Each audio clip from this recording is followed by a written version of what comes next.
Alright, we're here with Austin from Montgomery. Austin from Mobile, distraught, irate reggae boy fan. First of all, how are you feeling after today's game? It was a very disappointing performance because we haven't seen this kind of turnout since 1998. Alright, the numbers doesn't lie. The crowd that was inside plus the crowd that was outside that couldn't get in, maybe because of traffic, right? And also the tempo of the game, people just decide not to come in, right? But for me, too much of this thing where McGee, one of our best players, right, is sitting on the bench when players who are on the team that they are putting in as first choice are not as efficient or effective as McGee. Look how as the guy came on the field, the game switched in our favor.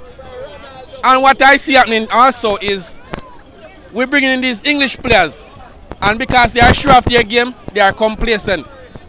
Unless we change our mentality, our attitude, and pick the right players, we might not see World Cup.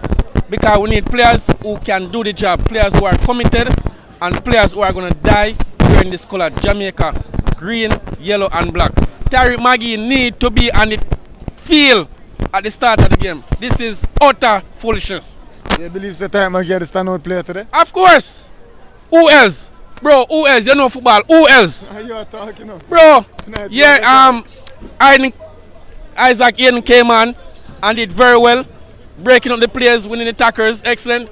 But McGee was the man connecting with Liam Bailey. People always say Liam Bailey no play for Jamaica well. But in the first half, and this is what I said on somebody's YouTube channel, you can't have your winger giving you a good game if nobody is close to him to support him. And when McGee came on and started to support Liam Bailey, you could see a better Liam Bailey. You could see a better Liam Bailey. Because McGee understands football. McGee understands football. Yeah. McGee understands football. This is foolishness. Man, them say one McGee. Why them keep on having a man on the bench? That's fuck me, bro.